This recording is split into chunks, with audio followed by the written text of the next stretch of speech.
Hello friends, नमस्ते, प्रणाम। मैं सालू मिश्रा अपने चैनल से स्वागत करती हूँ।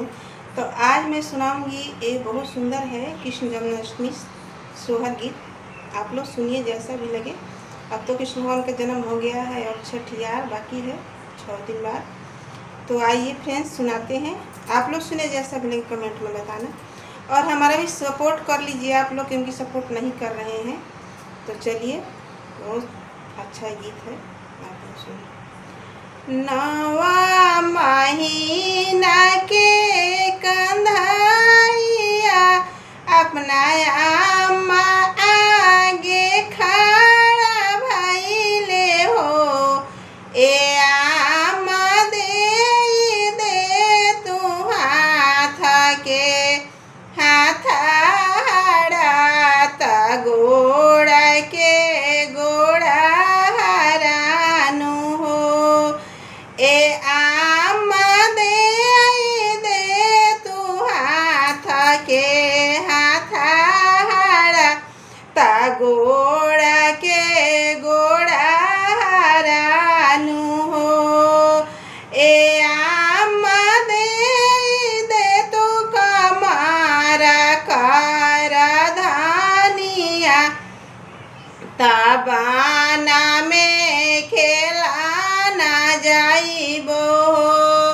ए अम्मा दे तू कमारा कर धानिया तबाना में खेला जाइबो। कहाँ पाइबो हाथ के हाथ हड़ा ता गोड़ा के गोड़ा हरानु हो। ए बबुआ कहाँ पाइबो कमारा कर धानिया तबाना में खेला जाइबा हो।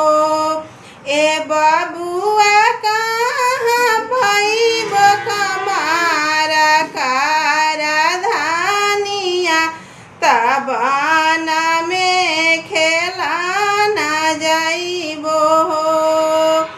एक तो में बाबा के दुलारी हाई भैया के प्यारी हाई हो। ए बबुआ तीसरे मेरा जवा के रानिया तबानावा कैसे खोजे जाइब हो। ए बबुआ तीसरे मेरा जवा के रानिया तबानावा कैसे खोजे जाइब हो। साँझा भइले बेरा डूबले कांधाइया नहीं आइले कांधाइया नहीं आइले नु हो। एगो तिनिया मटला दूधवा से राइले कांधाइया नहीं आइले नु हो।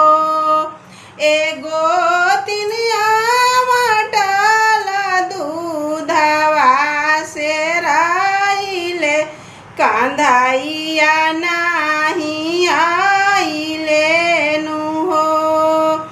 एक बना गइली दूसरे बन आवरू तीसरे बन हो। ए लाला ना चौथे बन गइली अम्मा कन्हैया नहीं ताकले हो।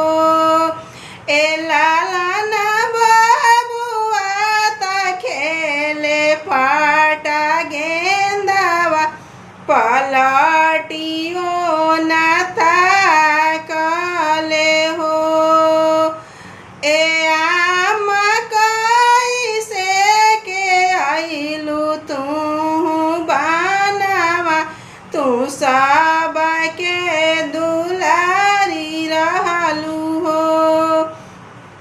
देखतो मेरा हलुआ अपना बाबा जी अवरु अपना भैया जी के होए आमा स्वामी जी के रहलू रानियावा तबनावा कैसे खोजे अइलू हो ए आमा स्वामी जी के रहलू रानियावा तबनावा कैसे खोजे अइलू हो कहाँ कहीं कन्हैया कहत दुख लागेला हो ए बबुआ ऐसन दिलवा